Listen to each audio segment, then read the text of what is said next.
Hello all, this is James Johnson, aka Sulfurblade, and I'm here to do a review on a game known as Wolfpack. Do note, this game is in an early access phase, which means that it's not technically released yet. So any harsh criticism I'm giving it at this point in time needs to be tempered with the fact that it's early release.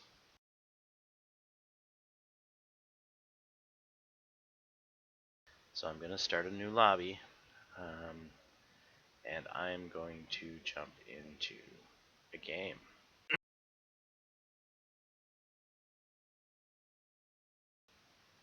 So you can't really change any of the day-night time settings, unfortunately. Though I think October will start me kind of in the daytime for the mission, so let's go.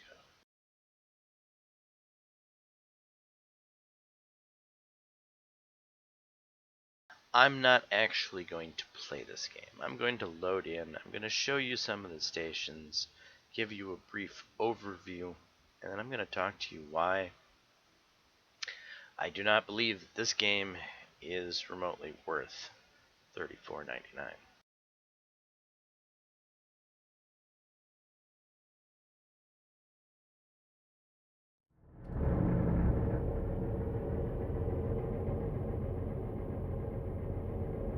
Alright, so here I am in the control room, and I have to admit that there's a lot of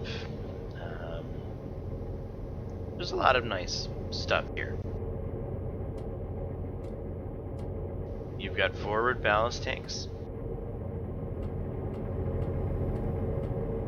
aft ballast tanks,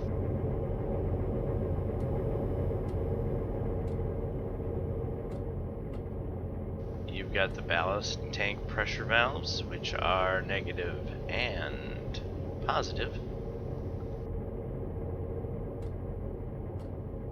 You have the dive planes. So, what does that mean? That means just to dive the boat is a lot of stuff. Running around, blowing these vents, the dive officer coming down to periscope depth, and then the controller leveling you off with the proper pressure so that you maintain a constant pressure without having to fight it by altering the dive planes constantly. But you will still have to alter the dive planes during speed changes, even if you have leveled off the boat with proper pressure. Then you have a detailed navigation chart, and it's got most of your navigating needs, your ability to draw lines.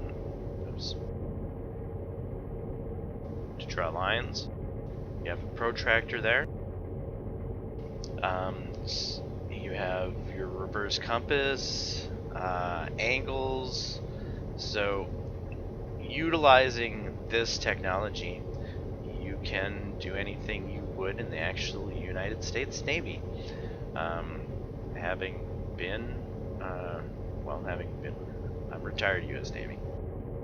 I was a sonar technician, so I happen to know a thing or two about submarine warfare, which is what this game is all about, in essence. This game has a lot of realism to it.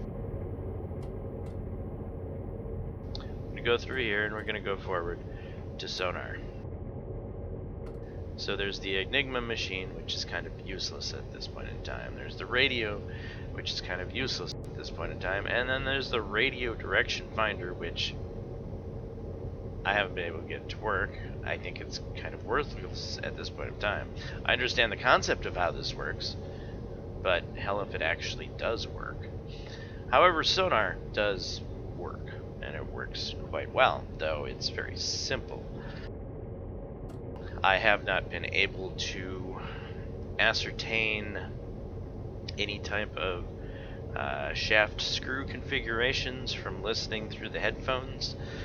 Basically, what the headphones are, the hydrophones are in this, is just bearing. And that's all you're going to get out of this sonar. You're not going to be able to do a turn count. You're not going to be able to estimate speed of the target, anything like that with what you're utilizing here, because all it is one omnidirectional frequency coming in on a bearing.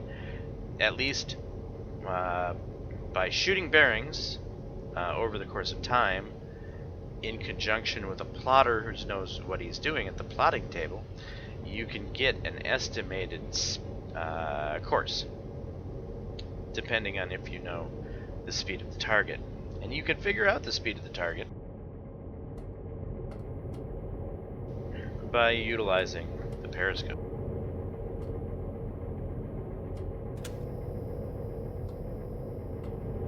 So there's two periscopes. There's an observation periscope, and there's an attack periscope. This is the observation periscope, and we're going to see if we can observe anything around here. Right now things are looking pretty clear.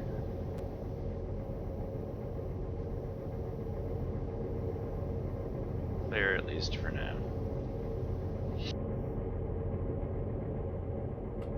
Maybe I'll actually use sonar so you guys can see how it works. So you have a low pass, which I don't know why you would want to change these. This is basically, you can narrow down the frequencies that you're listening to, but by having it like this, you're basically listening to every frequency within the high and low frequencies sections. Here you have a gain. That's basically how sensitive you're listening, whatever. And then this is just a volume control. This is the wheel to point the bearing that you're listening on.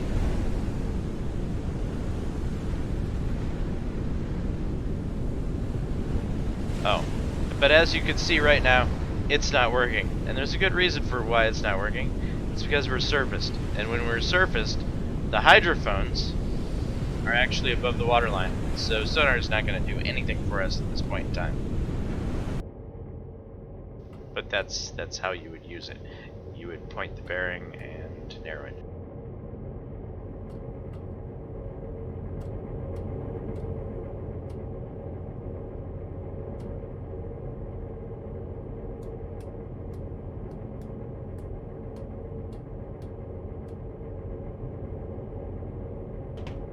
Alright, here you have a basic torpedo data computer, or TDC.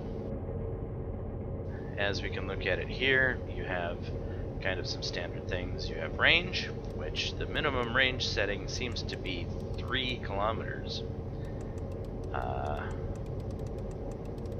But you can crank this all the way up to like 100, which seems unrealistic that you would shoot at anything at that distance, but I digress. You have the angle on the bow indicator, so this is basically the angle of the target, the angle we are off of the target's bow. So let's say the target is going on a course of 090 for simplicity. So it's going east to west, or no, west to east, sorry, at 090. We're going south to north at 000, which means we're on a perpendicular course. We're going due north, and they're going due east. If we were to, if this target was at what would be known as CPA, or closest point of approach, that would be a perfect 90-degree angle, dead in front of the ship. And so the angle off of the bow at that point, we would be on the right side of their bow at 090. So you would set the angle on the bow to 090, just like that. Now, hopefully you know the target speed. Maybe you estimate the target is going 10 knots. You've identified the target. You know that the target has a length of 128 feet. And so the length, this really only matters if you're going to fire a salvo shot. So we're going to set it to salvo since we know the length, and we're going to fire tubes 2 and 4. So 2 and 4, the target's close. It's within 3K, so we're going to leave the 3K range setting as it is. And because it's a big ship, it's a merchant vessel, we know it has a draft that's at least 5 meters deep. So we're going to set to 4 meters just to make sure that we hit, because the deeper in the waterline you can hit, the more damage you're going to do. And then we would utilize one of the methods of targeting, which the observation periscope, the Uzo, which is the binoculars up topside, or the attack periscope. So we've selected the attack periscope.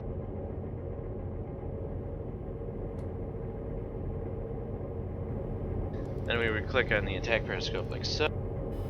Press W to raise it up. So we're going to pretend that the target's right in front of us. It's right there, 2,000 meters straight ahead. We would then fire the torpedoes. I'll actually fire the torpedoes. And 2 torpedoes would go off, and then in the course of about 18 seconds, I think it said the runtime was. So you would count 1002, 1003, 1004, 1005, 1000. And after you count to 18, you would hear explosions. Or not. If you don't hear explosions, well, you did your calculations wrong, and you missed the target.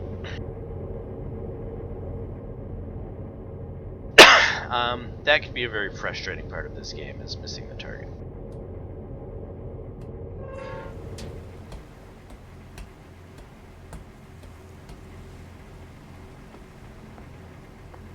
So here we are topside. This is the Uzo. This is a way of quickly targeting and firing a torpedo from the top side without being below.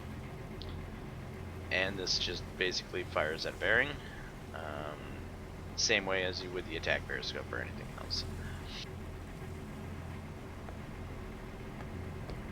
You have an anti-aircraft gun here for shooting at bad guys that come try to shoot you down.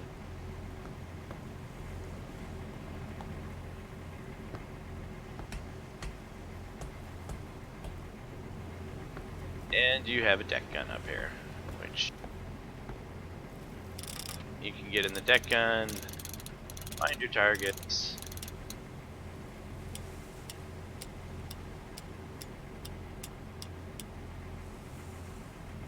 Say the target is 40,000 hecta, whatever it's, you know, it's a measurement that is German in range, and so you know it's at 40,000 whatever that way. So you would just line it up and bang.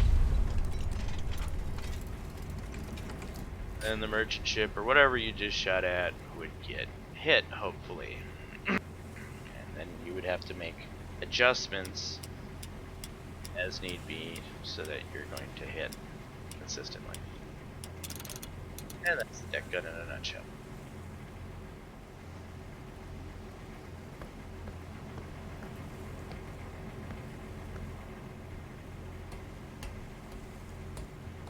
So why don't I believe this game is worth $34.99? Because, folks, there's only one way to possibly play this game at this point in time, and that is multiplayer. As you can see, I'm a solo person on a submarine. If I was to actually run this, I probably could, but it wouldn't be a lot of fun. In fact, it would be quite the chore, quite the task, but it is doable. And I would be more than capable of doing that, especially with my background in the U.S. Navy. However, that's part of the problem with this game. Not everyone has a background in the U.S. Navy. Not everyone is a serious submarine simulator fanatic or guru. A lot of people just want to play a game for the fun of playing the game. And this game isn't very game-like. This is very simulator-like. You have to do everything very realistically in this game. And I'm sure a lot of people are going to like that. A lot of people love and crave realism, as do I to an extent. But when you require as much realism as needed in a game like this to just simply make your torpedo hit the target. Maybe, okay, let's give some ideas of what goes into making a torpedo hit the target, shall we?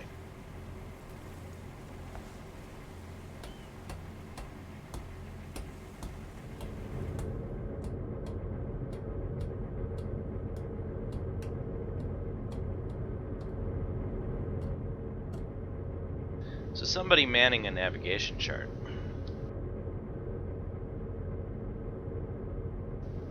Okay, where are we here?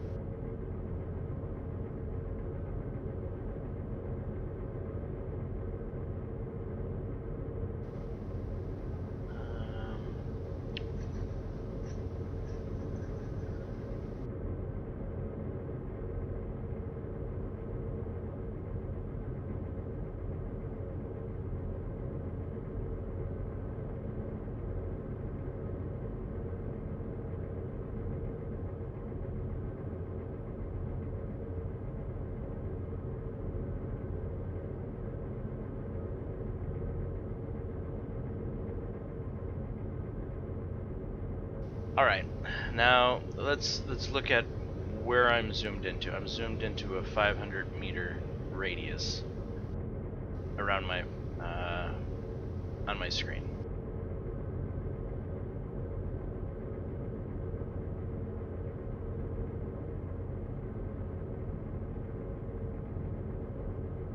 There's 1,000 meters.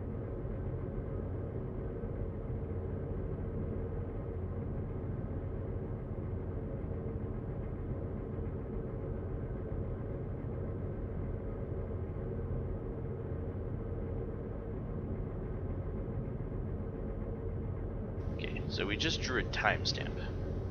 So this is at 9:23:54. We were approximately at this position. Of course, we're not zoomed in very well, so it's not going to be all that accurate.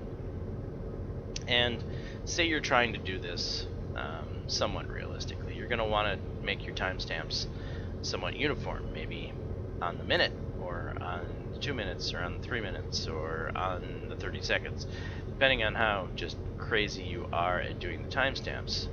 I'm not going to be that crazy. I'm just going to put a generalized timestamp now. Whoops. I pressed the wrong button. So I'll put a generalized timestamp right about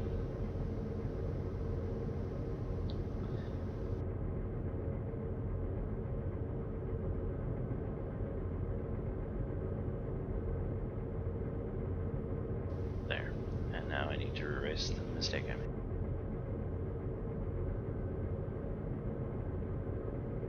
Wow, look at that. That just happened to have been on the minute. Now that's pretty good, right? If you could have a plotter that can continue to plot information like this perfectly, you can do fancy things like draw lines.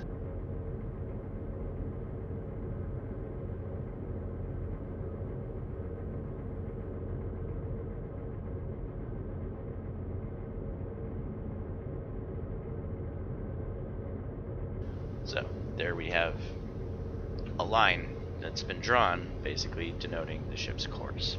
All of this is pretty basic.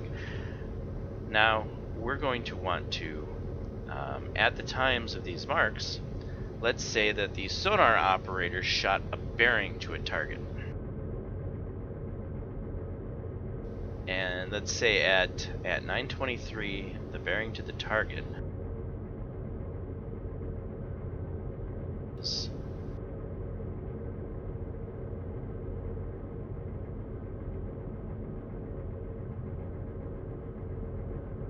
340.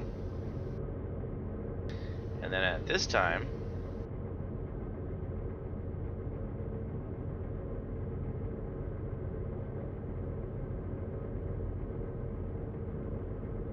the bearing to the target was 330. And I'll just make an estimation, say that this is 9:25:54.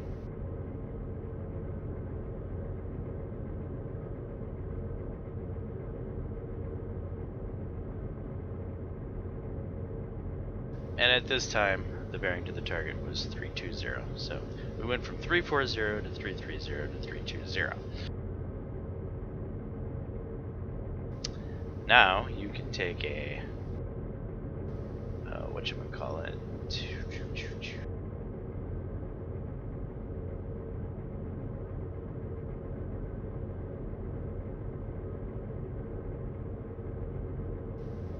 where are we here?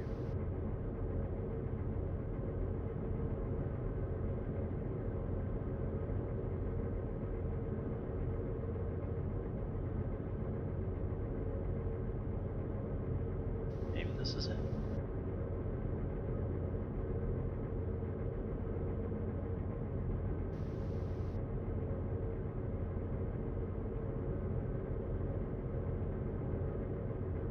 So at that point, I just drew a random line, and that was a bad random line because that was a guess. I'm guessing that the target's heading is similar to ours, almost parallel-like.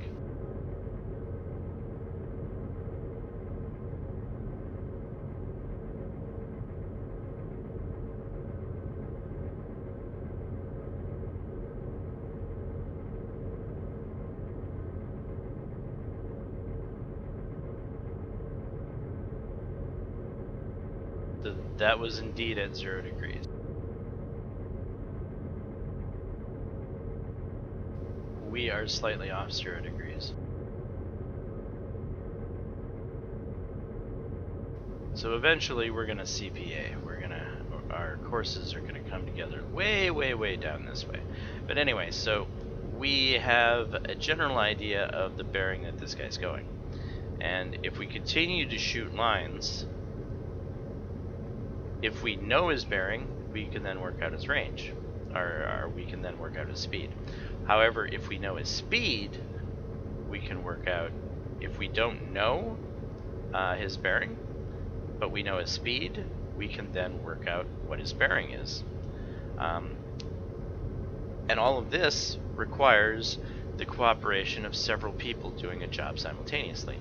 You need, in this instance that we're talking about, somebody in sonar giving lines of bearing, somebody here at the plotting table plotting those lines of bearing, then somebody in the periscope visually looking at the target, and by visually looking at the target, if he can identify the target, he can then have an idea of how far away that target is based off of how large it appears in the scope.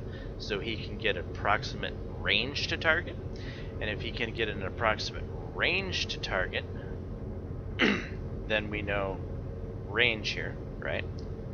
We would know at a specific mark, say at this timestamp, and then at this timestamp, and then at this timestamp. This was the range to target, this was the range to target, this was the range to target. And then we drew the line. Now we know a course. Now that we have a course, we can also figure out a speed. Now by the plotter working this stuff out, he can then tell the guy at the torpedo council to input all of the correct input. Like, for example, this guy is going, we are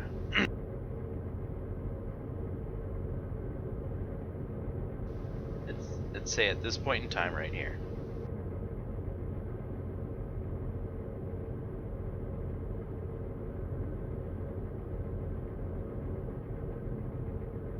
we would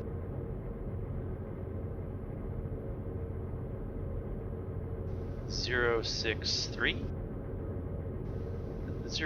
to 064 off of his right side. So the angle on the bow would be off the right side, which is starboard, at 064. So that would be one input that you would give to the torpedo man. The other input would be the approximate speed. So let's say we've approximated the speed to be 6 knots based off of what we've figured out here. We would tell the torpedo man 6 knots. And we would know the range because we saw it through the periscope. The range was 3,000 meters, just for simplicity's sake. So 3,000, 3,000, 3,000. So that's 3,000 meters. 063 off the starboard bow of the target, going 6 knots. He then aims the periscope to the center of the target and fires, and you would have a dead ship. Sounds all easy, but now play this game all by yourself and try to draw lines of bearing that you discover from sonar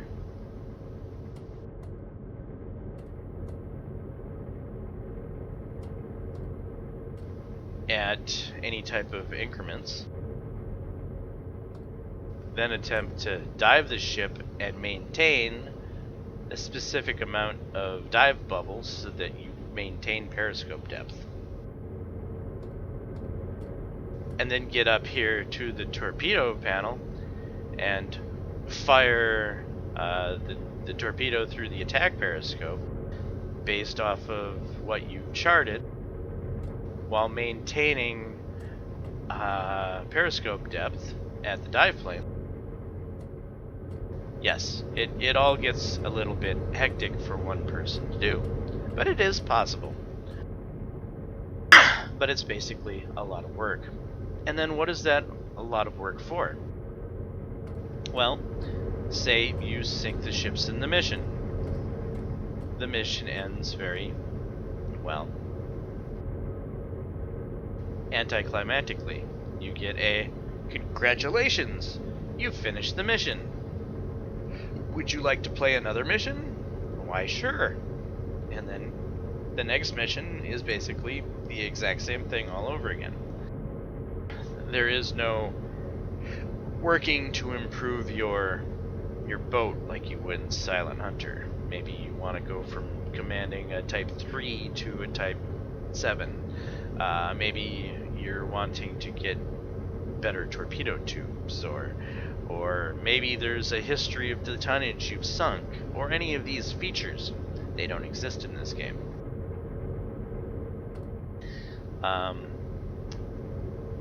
This game is very bland. It's an excellent it's an excellent simulator.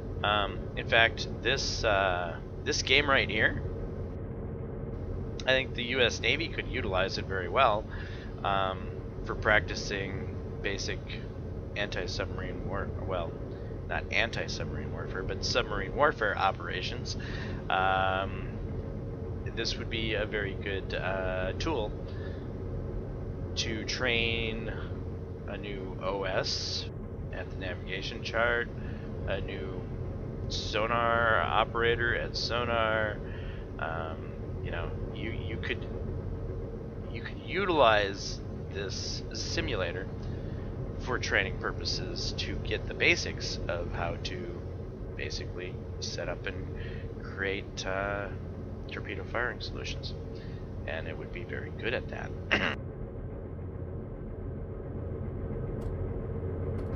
But that's really all that there is to this game. It is a multiplayer exercise in teamwork, and sure, that can be enjoyable the first 10 or 15 times around. But at some point, your team is going to become proficient, and then this game is going to be rather lacking because there is not a whole lot of dynamicness to this game.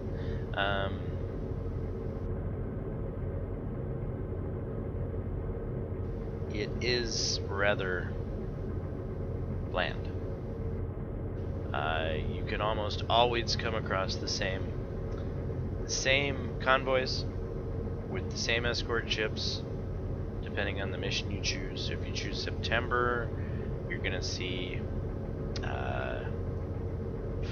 5 merchants being escorted by 2 destroyers who are running dark. The merchants are running bright. It's at night.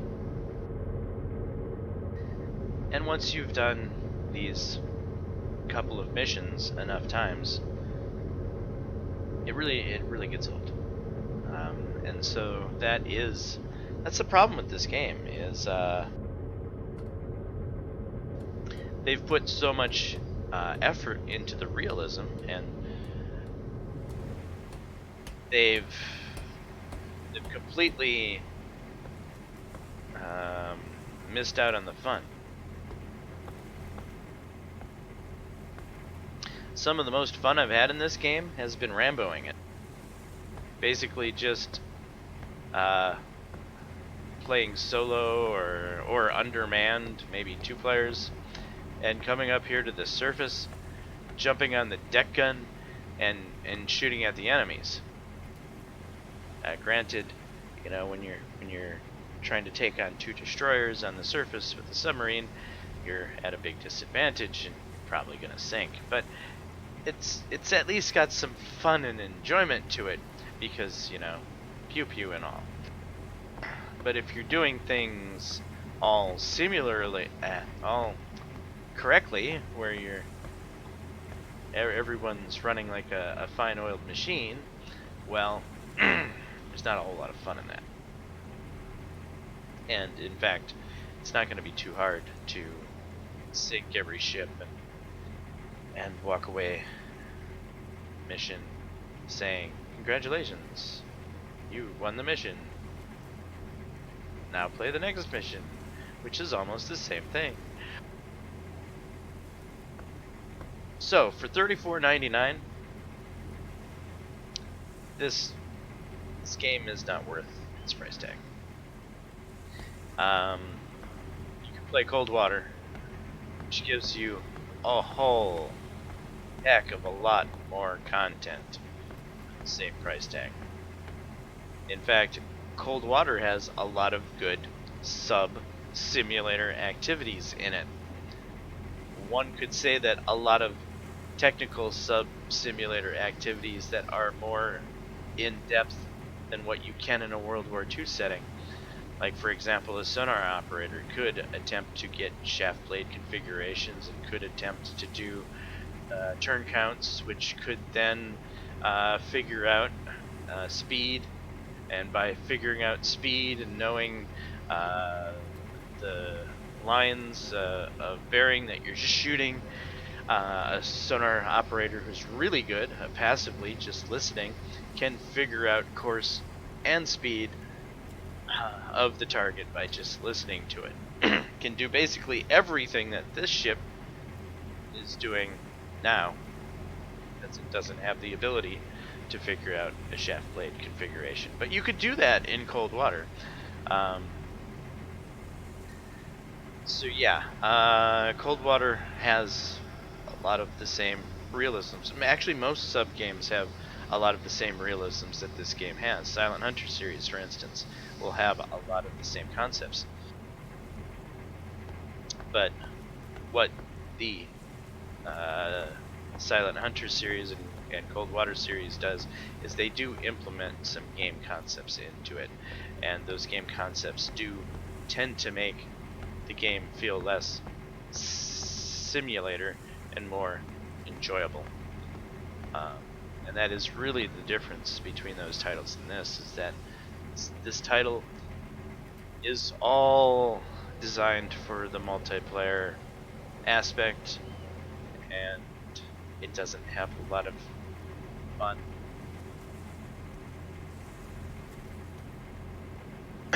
But yeah, so that's what you get for $34.99. And I wanted to make this video because I wanted people to know what they were getting into when they're buying this game. If you want a simulator for you and your buddies to practice running a submarine, well, this is exactly what you want. If you're wanting maybe a multiplayer game that's fun, that has, you know, lots of content, lots of different challenges, well, this might not be the game for you. But if you're okay with a very baseline simulator that isn't going to give you a lot of gameplay mechanics, it's just going to give you, you know, 5 to 7 ships to shoot at,